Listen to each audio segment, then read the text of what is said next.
Welcome back to lecture 10। Lecture 10 में आज हम एक्सरसाइज 3.5 ऑफ क्लास 9 मैथमेटिक्स के आखिरी दो सवाल हल करेंगे। पिछले एक्सरसाइज लेक्चर 9 में हमने क्वेश्चन 1 2 किया था। आज क्वेश्चन 3 4 करेंगे। क्वेश्चन 3 में स्टार्ट लेते हैं पार्ट नंबर 2 से। पार्ट नंबर 2 में हमारे पास है क्वेश्चन इस तरह कि log ऑफ 8 द बेस 3 का जज़र, log ऑफ 8 द बेस 3 का जज़र बराबर है log of 5 at the base 3 का जज़र जमा log of 8 at the base 3 का जज़र minus log of 2 at the base 3 का जज़र। इसी को आपने हल करना है और एक की जो वैल्यू है वो आपने यहाँ से निकालना है। तो सोल्यूशन ऑफ लॉगरिथम इक्वेशन हम जब भी करते हैं हमेशा हमारे पास दोनों साइड्स के ऊपर सिंगल लॉग होने चाहिए। यहाँ पर अगर आप देखें तो मुख्तलिफ लॉग्स हैं हमारे पास। एक साइड पे सिंगल है, दूसरे साइड पे मल्टीपल लॉग आ चुके हैं। तो इन तीन लॉग्स को हमने सिंगल लॉग में कन्वर्ट करना है। और लॉग में सिंगल लॉग में हम कैसे कन्वर्ट कर सकते हैं ऑलरेडी हम क्वेश्चन लेक्चर 9 में पढ़ चुके हैं। तो ऐसे ही दोबारा हम करते हैं। log of a eight the base 3 का जज़र इक्वल टू, सबसे पहले प्लस वाले दो लॉग्स जो हैं इसी को सिंगल में कैसे कन्वर्ट करते हैं। दोनों के लिए आप सिंगल लॉग लिखें, जो बेस दोनों का है वो आपने यहाँ भी लिखना है। याद रखें अगर बेस डिफरेंट होता है तो आप इसको सिंगल लॉग में बिल्कुल भी नहीं लिख सकते, बेस सेम होना चाहिए तब आप इसको सिंगल में कन्वर्ट कर सकते हैं। और यहाँ प्लस की वजह से हमने लॉग वैल्यूज़ को मल्टीप्लाई करना है। सो 5 8 40 minus log of 2 at the base 3 का जज़र। अब अगेन यहाँ पर log of a eight the base 3 का जज़र बराबर हो जाएगा। अब इन दोनों को सिंगल में कन्वर्ट करना है तो कैसे, दोनों के लिए आप सिंगल लॉग लिखें। बेस दोनों का 3 का जज़र है तो यहाँ भी 3 का जज़र। और यहाँ माइनस की वजह से हम लॉग वैल्यूज़ को डिवाइड करते हैं। ये लॉज ऑफ लॉगरिथम में हम पढ़ चुके हैं, ठीक है। डिवीजन सब्ट्रैक्शन में कन्वर्ट होता है और सब्ट्रैक्शन डिवीजन में। सो अब यहाँ सब्ट्रैक्शन की वजह से लॉग वैल्यूज़ को डिवाइड करेंगे, यानी 40 तक़सीम 2 करेंगे तो यहाँ से आएगा 20। ओके। अब जैसे हमने एक्सपोनेंशियल के लिए पढ़ा था कि जब भी दो साइड्स पे एक्सपोनेंट्स होते हैं और ऐसे एक्सपोनेंट्स होते हैं जिसका बेस सेम होता है तो पावर्स आप इक्वल ले सकते हैं।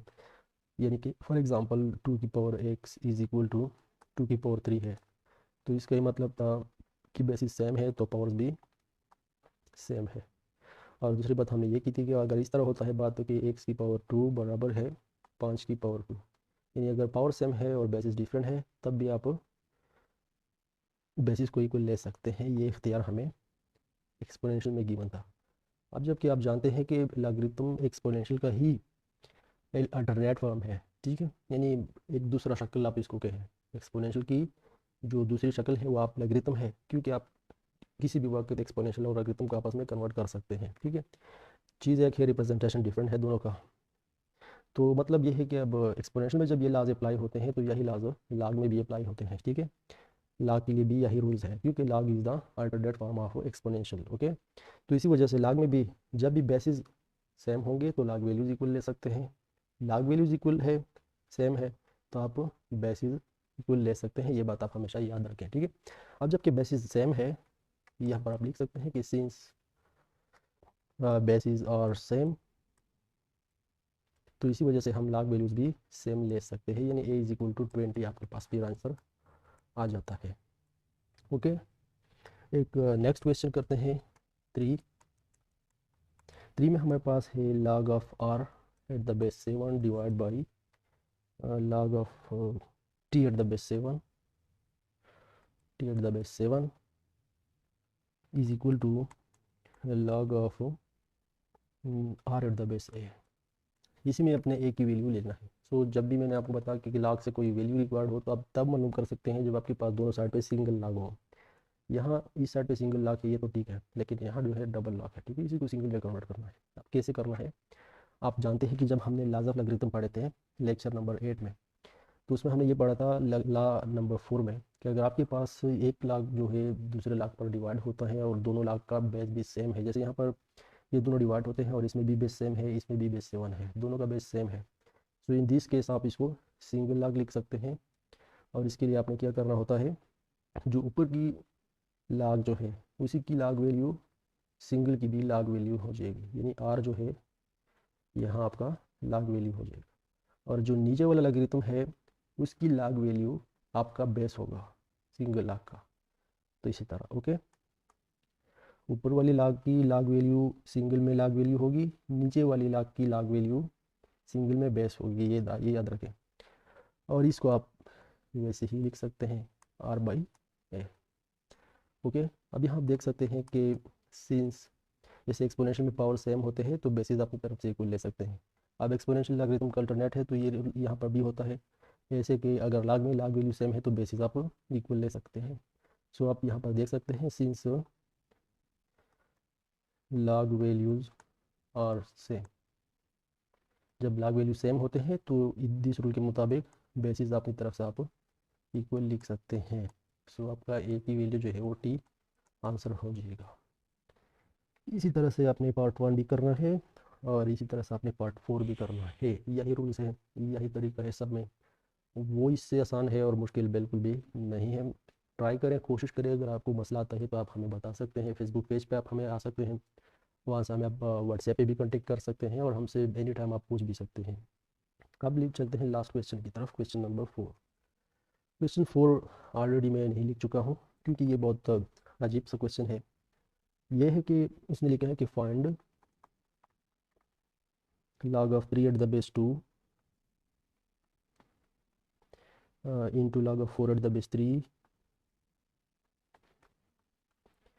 into log of 5 at the base 4 to log of 5 at the base 4 into log of 6 at the base 5 into log of 7 at the base 6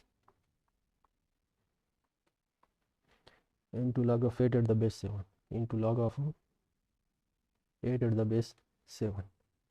इसी को आपने श्रिंक करना है, इसी को आपने छोटा करना है। ठीक है, कैसे?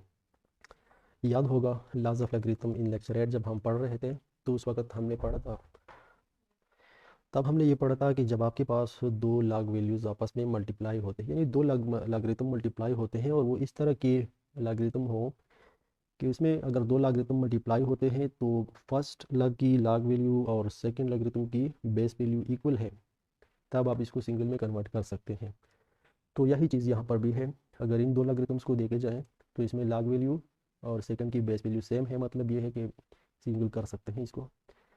यहाँ देखें तो इन दोनों में फर्स्ट लॉगरिथम की लॉग वैल्यू और सेकंड की बेस वैल्यू सेम है, मतलब ये है ये दोनों सिंगल लॉग में कन्वर्ट हो सकते हैं। यहाँ पर भी अगर देखा जाए तो फर्स्ट की लॉग वैल्यू 7 है, दूसरे की बेस वैल्यू 7 है, मतलब ये कि ये दोनों भी हम सिंगल लॉग में लिख सकते हैं। कैसे लिख सकते हैं देखें, इन दोनों के लिए आप सिंगल लॉग लिखें। ठीक है, और इस सिंगल लॉग में लॉग वैल्यू कहाँ से आएगी? लॉग वैल्यू आएगी फर्स्ट वाले की जो बेस होती है वो इसका भी बेस होता है, सेकंड वाले की जो लॉग वैल्यू होती है वो इसका भी लॉग वैल्यू होगा। इसी तरह इन दोनों के लिए आप सिंगल लॉग लिखें और इसमें लॉग वैल्यू आप सेकंड की लें, सेकंड की लॉग वैल्यू क्या है 6 और बेस वैल्यू आपने फर्स्ट की लेनी है, यानी वो हो जाएगी 4। क्लियर है? इनटू इसी तरह इन दोनों के लिए भी आप सिंगल लॉग लिखें और रूल के मुताबिक यहाँ से जो लॉग वैल्यू होगी वो सेकंड से आएगी, सेकंड की लॉग वैल्यू बनेगी और इसकी जो बेस है वो फर्स्ट की बेस होगी। इस तरह यहाँ 6 हो जाएगा। अगर आपको इसकी समझ नहीं आता तो चले मैं इसको आपके लिए और इजी करता हूँ कलर पेन से। देखें यहाँ पर इन दोनों में जो सेम चीज़ है ना वो ये है ना कि ये पार्ट्स सेम है। क्लियर है? 3 और 3 सेम, तो जो सेम है वो आप निकाल दें। जब आप इस सेम वैल्यूज़ को निकाल देते हैं तो अब क्या बचता है आपके पास? फर्स्ट लॉगरिथम में आपके पास बेस बचता है ना और सेकंड में आपके पास लॉग वैल्यू बचती है। सो जो लॉग वैल्यू बचती है वो इधर आ जाएगी, जो बेस बचता है उसका एक नया लॉग बनेगा। इसी तरह इन दोनों में जो सेम है, सेम पोर्शन है ये है। ठीक है, इसी को आपने ख़त्म किया, जब आपने ख़त्म किया तो यहाँ लॉग वैल्यू बच गई और यहाँ बेस वैल्यू बच गई, तो इसी लॉग वैल्यू और बेस वैल्यू का एक नया लॉग बनेगा जिसमें वही लॉग वैल्यू होगी जो यहाँ पर रह चुकी है, वही बेस वैल्यू होगी जो यहाँ पर रह चुकी है। इसी तरह इन दोनों का भी जो सेम है वो आप निकाल दें तो एक लॉग वैल्यू बचेगी, एक बेस वैल्यू बचेगी। तो इसी लॉग वैल्यू और इसी बेस वैल्यू का एक नया लॉग बन गया जिसमें वही लॉग वैल्यू हमने लिखी जो यहाँ रिमेनिंग थी, वही बेस वैल्यू हमने डाली जो यहाँ रिमेनिंग थी। आई होप का भी आपको इसकी समझ आ चुका होगा।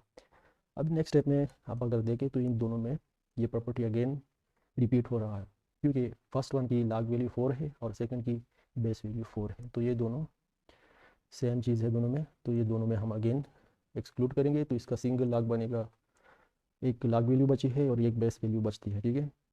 सो वही लॉग वैल्यू इधर आ जाएगी, वही बेस वैल्यू यहाँ बेस बनेगी into log of 8 at the base 6। अब फाइनली अब देख सकते हैं इन दोनों को आप अगेन सिंगल में लिखें। किस तरह? फर्स्ट की लॉग वैल्यू सेकंड की बेस वैल्यू सेम है, तो मतलब ये है कि इन दोनों को आप अगर निकाल देते हैं तो यहाँ पर बचेगी लॉग वैल्यू और यहाँ पर बचेगी बेस वैल्यू, तो इस लॉग और इस बेस वैल्यू का एक नया लॉग आप बना दें, और वही लॉग वैल्यू यहाँ लॉग वैल्यू जो यहाँ बेस बचे था वो यहाँ बेस हो जाएगा। इसी तरह ये आपका आंसर भी हो गया। कितना आसान क्वेश्चन है, 3 स्टेप्स में हमने सब कुछ कर दिया। आई होप कि आपको इस चीज़ की समझ आ चुकी होगी। यह हमने सब कुछ लॉज ऑफ एग्रीगेशन में जो थर्ड लॉ हमने पढ़ी थी उसी लॉ के मुताबिक हमने ये सारा हल कर दिया। उम्मीद करता हूँ कि आपने इसको देखा होगा और इसको आपने अंडरस्टैंड भी किया होगा। ये था क्वेश्चन 4 जो कि लास्ट क्वेश्चन था एक्सरसाइज 3.5 का। अब मिलते हैं एक्सरसाइज नंबर 3.6 पर इन लेक्चर 11। तब तक के लिए आपसे इजाज़त चाहूँगा। अल्लाह हाफिज़।